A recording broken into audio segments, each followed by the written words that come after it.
Good morning, it's Saturday. It's a little chilly outside, but guess what? The big Geowoodstock event is inside. I'm wearing lots of layers. I am here, it's a little after 7. I'm supposed to report at 7:30 for about a 3.5 hour volunteering stint at the GPS maze, which I visited yesterday. Right now I am walking around doing a little bit of geocaching. There's an earth cache. I'm doing an earth cache and a traditional. So the earth cache stage 1 was in the parking lot. I had to take an elevation reading. I did that. There's a traditional here, and then there's another waypoint where I have to take another elevation for the earth cache. The earth cache is a difficulty 2, which will earn me my very last mystery books treasure. So that's good. I've found lots and lots of geocaches today, some traditionals and some letterboxes and a few other things, and a lot of the caches that I found this weekend have been like difficulty 1 and 1.5. So, which is great because, I mean, an easy find is a lot of fun, but a little more difficult find can be a lot of fun too. There's a big Geowoodstock XXI, which is 21. It's the 21st Geowoodstock. So this is the 25th anniversary of geocaching and the 21st Geowoodstock. I have a feeling that's probably where they're going to take the group photo, so I'll get up closer to it later. Also, at the end of the day today, they're going to announce when and where the next Geowoodstock is going to be. We'll see. At one log I said, at an event like this, it takes a lot of the challenge out of finding the caches. All you do is follow the footprints or the mud path on this weekend. Where was that trying to say that? That was a West Virginia Tim gadget cache. You had to solve a puzzle. You got to figure out which person was the avid birder. It was a birding story. Did you see the cardinal on top of the geocache? You had to figure out which person was the right person to open the lock and enter the numbers, which row and which column did that. I figured it out, surprisingly, because I'm usually terrible at those things. So, thank you. Shout out to my friend Pearl. Pearl, if you're watching this. The first one of those I did was with Pearl at South of the Border. And it was a West Virginia Tim geocache, south of the the south of the border, right between North Carolina and South Carolina, off Interstate 95. Anyway, we stopped there because I said, I gotta get this. It's a West Virginia Tim geocache. I could not figure it out, and Pearl figured it out. On my way down, I saw somebody fiddling with something, and I said, is this a geocache I don't know about? They said, oh yeah, it's called Park Place. It's a puzzle cache. And I said, well, you mind if I sign the log? He's like, sure.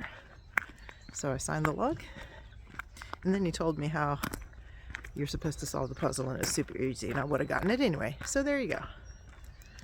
Solving a puzzle, signing a puzzle cache without doing the work. There's a big debate in geocaching about that. Tell me in the comments what you think. Is it okay to sign the log of a puzzle cache even if you didn't actually do the puzzle? Let me know what you think. There's no rule against it in geocaching, just so you know. And I'm going to log it. I'll see you inside.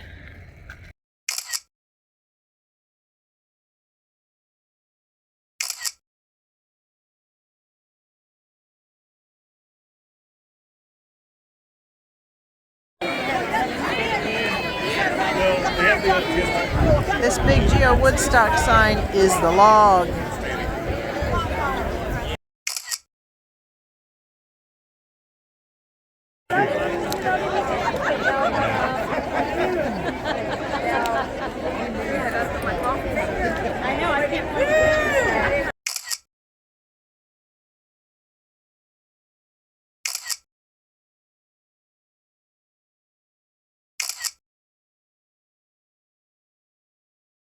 I swear, I think there's so much going on today. I hope I have time to eat something.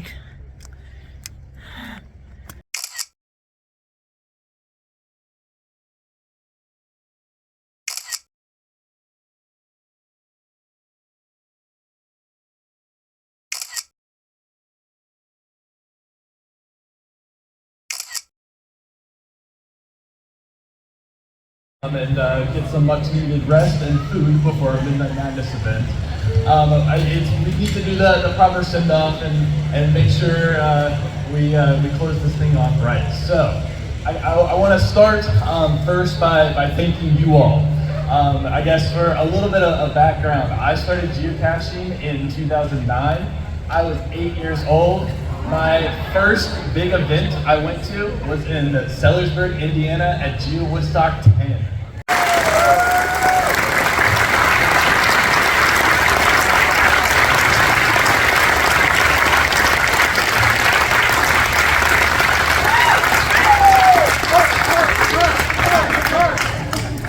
All right, I'll turn it back over to the boss.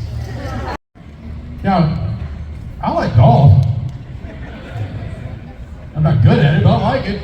But I'm not going to a golf convention because geocaching is special. Geocaching is about communication at its most basic point because we're community-based. You hit a cache because it was a place that was important to you and you wanted to share it with the world. So every time you go find that cache, there's an exchange there. We're going back and forth. We are communicating with each other. You shared your place. You told me why it was special. I told you the adventure that I had there. I went to my local club and I told them how incredible this thing was. You guys need to go do it.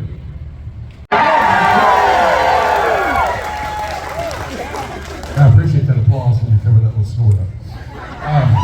All right, here we are. So, we're passing the torch here. They have done an incredible job here in Morgantown. Let's give one more round of applause. But it's time for Geowoodstock to move on to its next home. And we're going to be moving a little farther south than here. And we're going to go a little bit west of there. And most of y'all know your geography, right? You've seen the United States.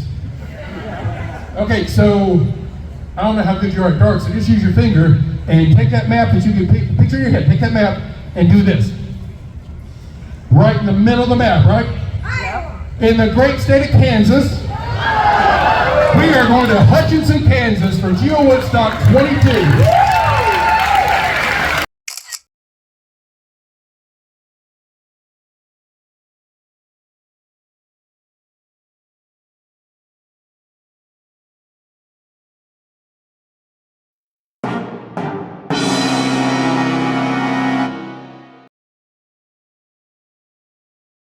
Right, 262 geocachers, top 6 answers are on the board. Name an attribute that might deter you from finding a cache.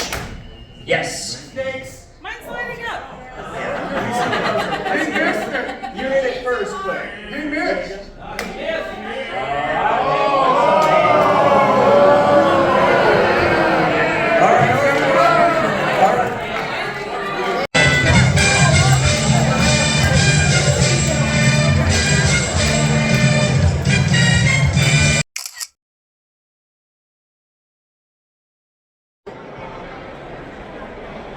I'm going to say goodbye from Morgantown. Between all the adventure laps and all the geocaches I found this weekend,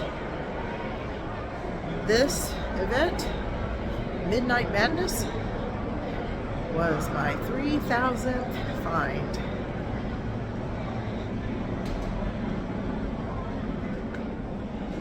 I gotta find my way out of here. I ran into my friend Kelly and they were going after a difficulty 5 letterbox cache, which I had to come along with them.